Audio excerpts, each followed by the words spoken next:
सुर में गाना सीखिए पाधानीसा ऐप के साथ। AI powered personal music teacher from Saregama. सन्न्यासस्य महाबाहो तत्त्वम् इच्छामि वेदितुं त्यागस्य च ऋषिकेश पृथक् केशिनिषूदन। अर्जुन कहते हैं, हे महाबाहो, हे अंतर्यामिन, हे वासुदेव, मैं सन्यास और त्याग के तत्व को पृथक पृथक जानना चाहता हूं। सन्यास और त्याग सुनने में एक जैसे लगते हैं, लेकिन अलग हैं। कैसे अलग हैं, यही अर्जुन जानना चाहता है। युद्ध को लड़ने से मना कर देने के कारण यह श्रृंखला शुरू हुई थी। अर्जुन की दुविधा थी और कृष्ण के हल थे। अर्जुन की दुविधा तो दूर हो रही है, लेकिन उसकी बढ़ती जिज्ञासा में अभी भी प्रश्न बाकी हैं। अर्जुन सन्यास और त्याग के फर्क को अलग अलग करके जानना चाहता है।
शाम मस्तानी मदहोश किए जा, मुझे डोर कोई खींचे तेरी ओर लिए जाए।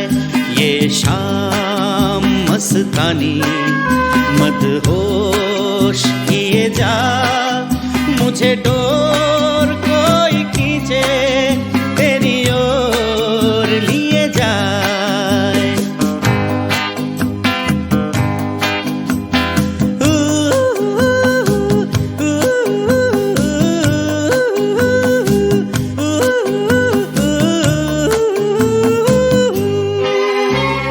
दूर रहती है तू मेरे पास आती नहीं, होठों पे तेरे कभी प्यास आती नहीं। ऐसा लगे जैसे कि तू हंस के जहर कोई पिए जाए। ये शाम मस्तानी मदहोश किए जा, मुझे डोर कोई खींचे तेरी ओर लिए जाए।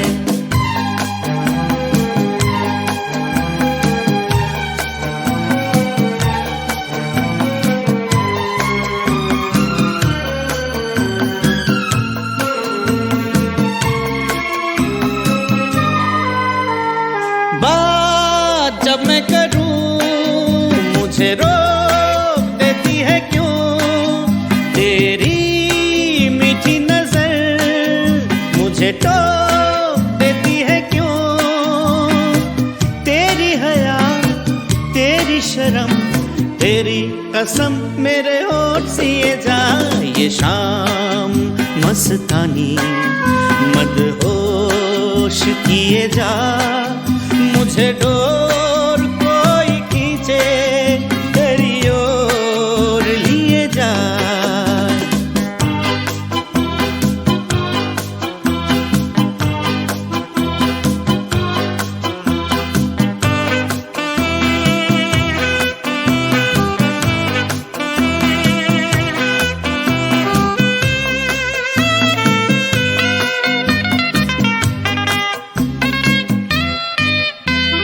एक रूठी हुई तकदीर जैसे कोई, खामोश ऐसी है तू तस्वीर जैसे कोई।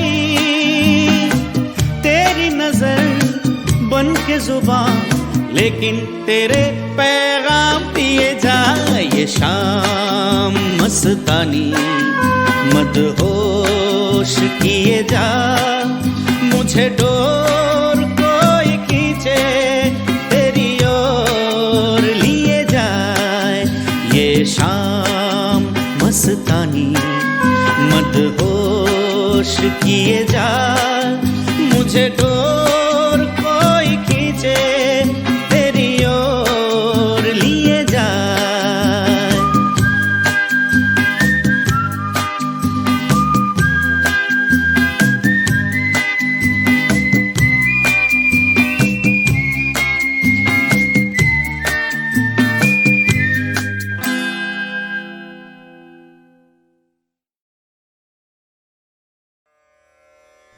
सर्वधर्मान् परित्यज्य मामेकं शरणं व्रज, अहं त्वा सर्वपापेभ्यो मोक्षयिष्यामि मा शुचः।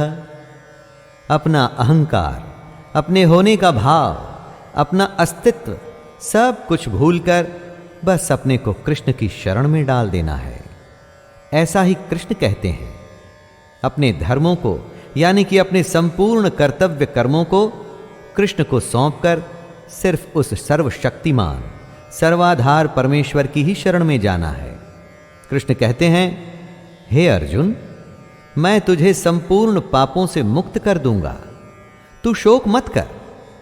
दोस्तों, जब आप कृष्ण की शरण में चले गए यानी कि उनके कहे अनुसार चलने लगे, तो फिर आपके शोक आपके न होकर कृष्ण के हो जाते हैं। उनका यही कहना है कि वो हर शोक को दूर कर देंगे।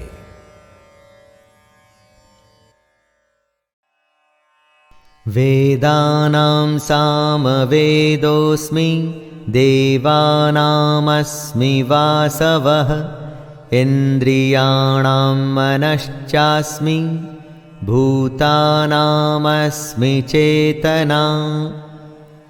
कृष्ण अपने को वेदों में साम वेद बताते हैं। चारों वेदों में कृष्ण ने खुद को साम वेद बताया है।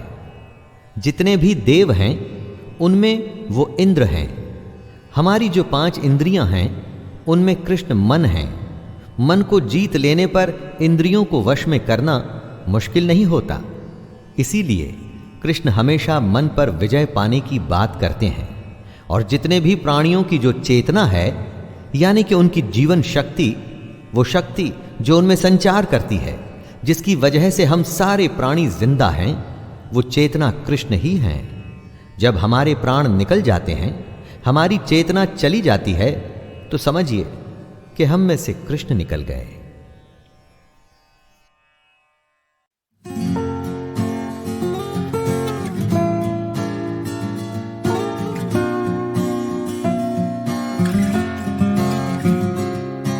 तू जाने ना, तू मेरा बस मेरा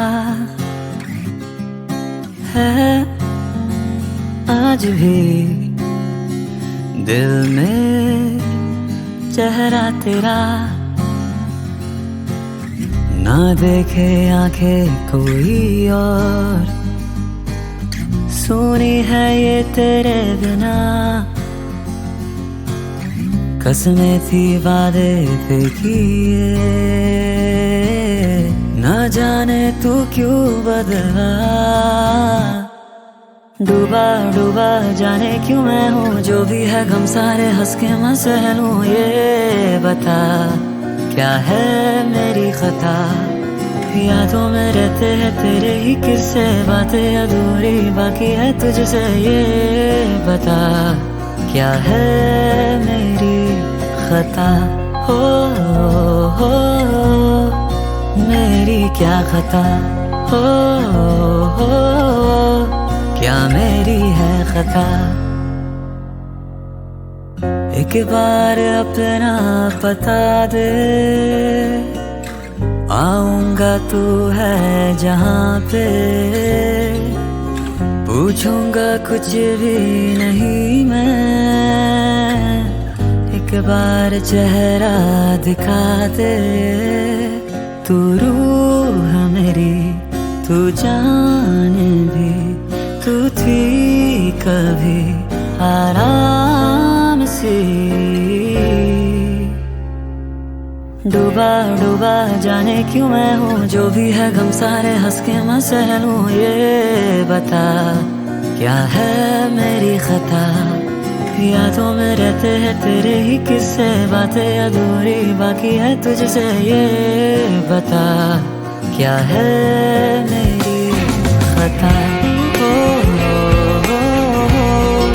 मेरी क्या खता,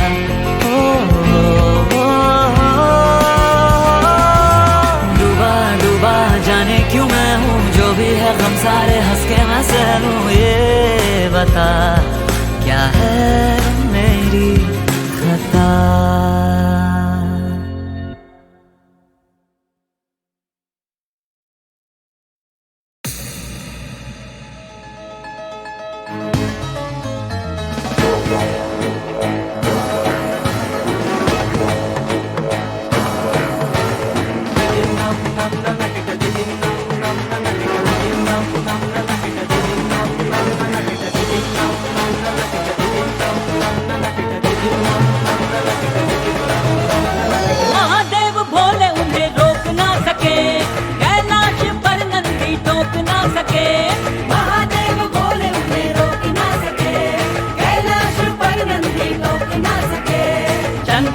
चुपचाप देखते रहे, गले के काले भुजंग कुछ भी ना कहे। चली रे चली भवानी, चली है सती भवानी, प्रभु की बात न मानी। चली है सती भवानी, चली रे चली भवानी, चली है सती भवानी।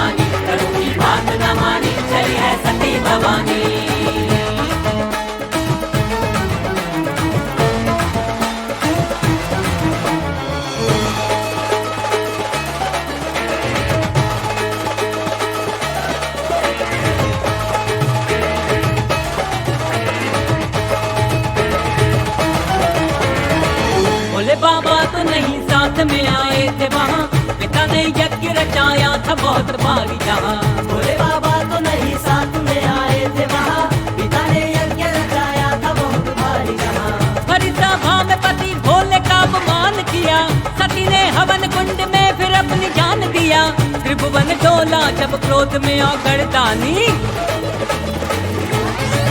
चली रे चली भवानी, चली है सती भवानी, प्रभु की बात न मानी, चली है सती भवानी। चली रे चली भवानी, चली है सती भवानी, प्रभु की बात न मानी, चली है सती भवानी।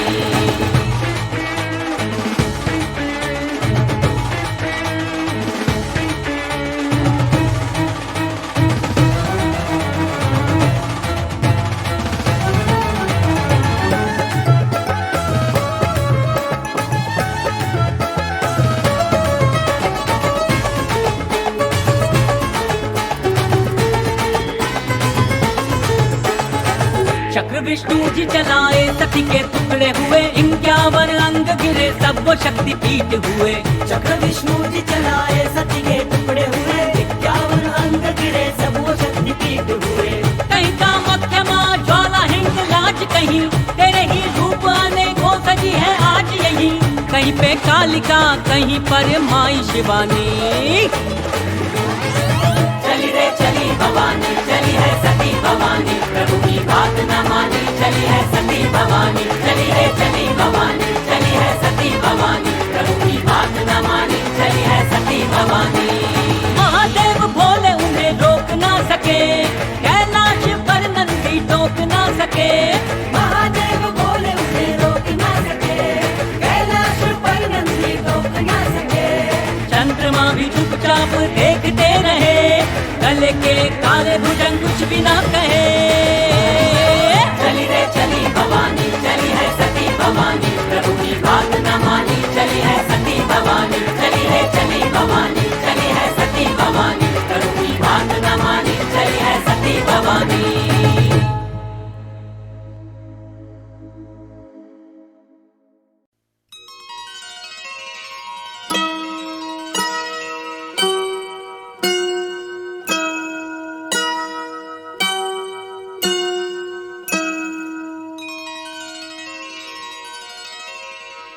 रिमझिम के गीत सावन गाए, हाय भीगी भीगी रातों में। रिमझिम के गीत सावन गाए, हाय भीगी भीगी रातों में।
रिमझिम के गीत सावन गाए, हाय भीगी भीगी रातों में।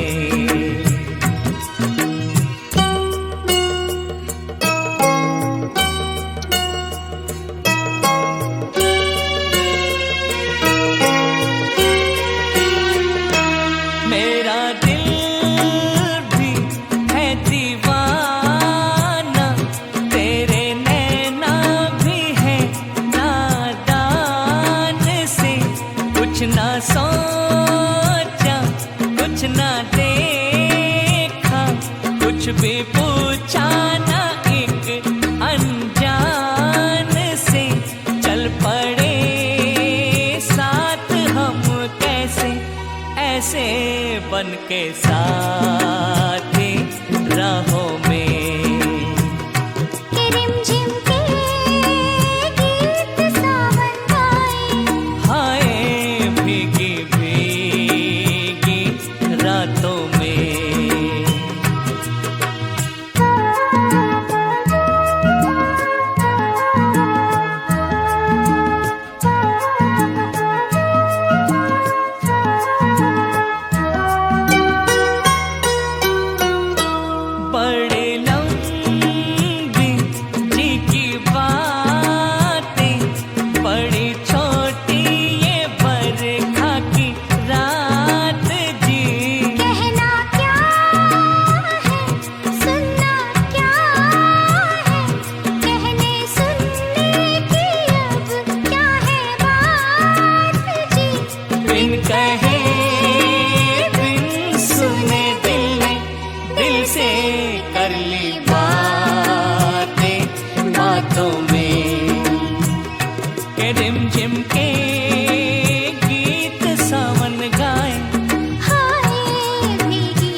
बारिश ये ना दर्द है ना मरहम, एक गीली छतरी है और भीग रहे हैं हम। पीछे गए तो मुसीबत, आगे बढ़े तो कयामत, अब जाए तो जाए कहाँ।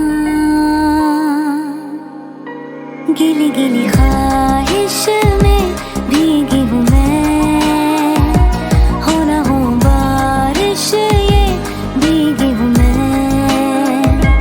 गीली गीली ख्वाहिश में भीगी हूँ मैं, जल भी गई हो ना हो बारिश ये भीगी हूँ मैं।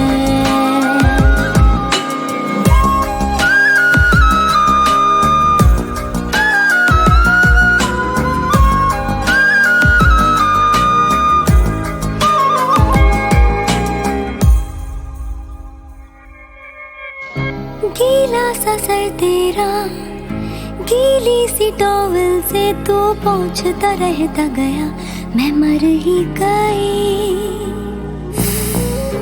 टूटी सी प्याली से आधी सी चुस्की ली, मुझ पे तेरा ये नशा हाँ चढ़ ही गया।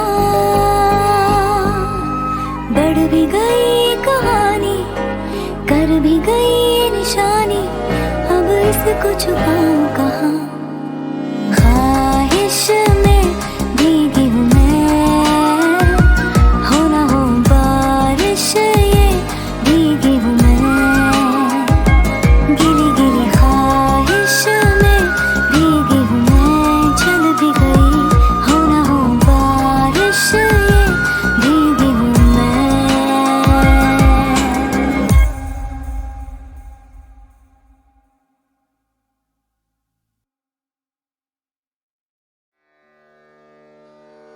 नमस्कार दोस्तों, क्या कभी ऐसा भी हो सकता है कि कोई पर्वत इतना ऊंचा हो जाए कि वो सूर्य के प्रकाश को धरती पर आने से रोक दे? क्या किसी पहाड़ की ऊंचाई इतनी भी हो सकती है कि वो चांद और नक्षत्रों के घूमने को रोक दे? जी हां, मैं शैलेंद्र भारती आज आपको पद्म पुराण से एक ऐसी कथा सुना रहा हूं जिसमें एक पर्वत के अहंकार की बात की गई है और कैसे पर्वत को और बढ़ने से रोकने के लिए एक महान ऋषि को अपना स्थान बदलना पड़ा था। इस बात को भी मैं इस कथा में बताऊंगा। हम बात कर रहे हैं विंध्याचल पर्वत की और उस ऋषि की जिन्होंने इस पर्वत को बढ़ने से रोका था। वो थे महान ऋषि अगस्त्य। तो आइए इस रोचक कथा को जरा सुनते हैं। पौराणिक कथा में ऐसा कहा गया है कि सूर्य प्रतिदिन उदय और अस्त के समय स्वर्ण से युक्त महापर्वत गिरिराज मेरु की परिक्रमा किया करते हैं। सूर्य ऐसा इसलिए करते हैं क्योंकि मेरु पर्वत पर सभी देवताओं का वास है। हो सकता है कि परिक्रमा सांकेतिक हो क्योंकि इसमें देवताओं के प्रति सम्मान का भाव है, पर कोई ऐसा था जिसे सूर्य की इस परिक्रमा से ईर्ष्या हो रही थी। विंध्याचल एक महान पर्वत था, उसकी ऊंचाई भी आसमान छूती थी। मेरु पर्वत को देखकर उसमें ईर्ष्या आ गई। विंध्याचल एक दिन सूर्य से बोला, भास्कर, जिस प्रकार आप प्रतिदिन मेरु पर्वत की परिक्रमा किया करते हैं उसी प्रकार मेरी भी कीजिए। बात थोड़ी अजीब थी, पर जब ईर्ष्या आ जाती है तो जरा लॉजिक छूट जाता है दोस्तों। सूर्य ने विनम्रता के साथ विंध्य को समझाते हुए कहा, शैल, मैं अपनी इच्छा से मेरु की परिक्रमा नहीं करता। जिन्होंने इस संसार की सृष्टि की है उन विधाता ने ही मेरे लिए ये मार्ग नियत कर दिया है। जब ये बात विंध्याचल को बताई तो उससे ये बर्दाश्त नहीं हुआ कि कोई पर्वत उससे भी ऊंचा या उससे भी अधिक सम्मानित हो सकता है। और इस तरह ईर्ष्या को क्रोध में बदलने में समय नहीं लगा। विंध्याचल क्रोध से भर गया। उसने अपनी ऊंचाई को बढ़ाना आरंभ कर दिया। इतनी बढ़ाई अपनी ऊंचाई कि सूर्य तथा चंद्रमा का मार्ग तक रुक गया। विंध्याचल के ऐसा करने से सृष्टि का संचालन रुक गया। सूर्य और चंद्रमा के घूमने से ही सृष्टि चलती है, पर वे दोनों अपने मार्ग में रुक गए क्योंकि उनके रास्ते में ऊंचा विंध्याचल आ गया था। पृथ्वी पर सूर्य का प्रकाश का आना रुक गया। त्राही मच गई। पूरी सृष्टि का अंत होने का खतरा मंडराने लगा। तब इंद्र और बहुत सारे देवताओं ने आकर बढ़ते हुए गिरिराज विंध्याचल से रुकने के लिए विनती की। उन्होंने इस विनती को अस्वीकार कर दिया और अपना बढ़ना नहीं रोका। हार कर मनुष्य, इंद्र और बाकी के देवता महर्षि अगस्त्य के पास आए और उन्हें अपना दुखड़ा कह सुनाया। वे बोले, मुनीश्वर, शैलराज विंध्य क्रोध के वशीभूत होकर सूर्य, चंद्रमा तथा नक्षत्रों का मार्ग रोक रहा है। वह किसी की भी बात सुनने को तैयार नहीं है। उन्होंने विनती की कि अति शीघ्र ही वह विंध्य पर्वत को अपना आकार घटाने के लिए कहें। यदि ऐसा न किया गया तो सूर्य का प्रकाश न पहुंच पाने की स्थिति में विंध्याचल पर्वत की दूसरी ओर बसे मानवों पर भारी संकट आ जाएगा। समस्या बड़ी गंभीर थी। सबकी बात सुनकर अगस्त्य मुनि विंध्याचल पर्वत के पास गए। अगस्त्य मुनि बहुत बड़े ऋषि थे। ऐसा कोई नहीं था जो उनका सम्मान नहीं करता था। जैसे ही ऋषि अगस्त्य आए तो उन्हें देखते ही विंध्याचल पर्वत ने झुककर उन्हें प्रणाम किया। प्रणाम करने के बाद विंध्याचल ने पूछा कि वो उनकी कैसे सेवा कर सकता है। तब अगस्त्य मुनि बोले कि उन्हें दक्षिण की ओर जाना है, लेकिन विंध्याचल के इस बड़े हुए आकार के कारण वो पार कैसे जाएंगे? विंध्याचल इतने बड़े गुरु का रास्ता तो नहीं रोक सकता था। एकदम से बोला, यदि उन्हें उसको पार कर दक्षिण दिशा की ओर जाना है तो वो अपना आकार घटा लेगा और ऋषि अगस्त्य आसानी से जा सकेंगे। जब एक पार से दूसरी ओर जाएंगे तो स्वाभाविक है कि लौटकर वापस भी आएंगे। उस समय विंध्याचल को फिर से अपना आकार घटाना पड़ेगा। इसी का सॉल्यूशन देते हुए ऋषि अगस्त्य बोले कि मैं उस पार तो जा रहा हूं, पर जब तक मैं वापस ना आऊं तुम अपना आकार मत बढ़ाना और ऐसे ही झुके रहना। विंध्याचल ऋषि की बात मान गया। अगस्त्य दक्षिण की ओर चले गए, लेकिन फिर कभी नहीं लौटे। कहते हैं कि यही विंध्य पर्वत आज तक अपने गुरु के आदेश पर झुके हुए उनके लौटने की राह देख रहा है।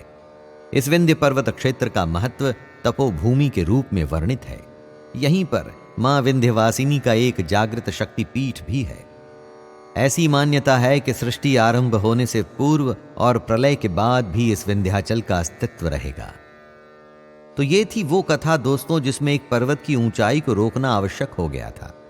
हजारों साल पुरानी इस कथा में जियोग्राफी है, इसमें एस्ट्रोनॉमी है और धार्मिक और आध्यात्मिक आस्थाएं तो हैं ही। इसी कारण से दोस्तों, यदि किसी महान व्यक्ति को अपने पर घमंड हो जाए तो उसे झुकना भी पड़ता है। दुनिया में सबसे आवश्यक होता है आम लोगों का भला। इसी भले के लिए ऋषि अगस्त्य जो एक बार दक्षिण दिशा की ओर गए तो वापस लौट करके कभी भी नहीं आए। इसी भलाई के लिए ऊंचे और महान विंध्याचल को झुकाना पड़ा और वो आज भी झुका हुआ है और खड़ा हुआ है। इसी बात के साथ दोस्तों, मैं शैलेंद्र भारती आपसे यही कहूंगा कि अपने आप को विनम्रता के साथ में झुकाए रखिए। धन्यवाद।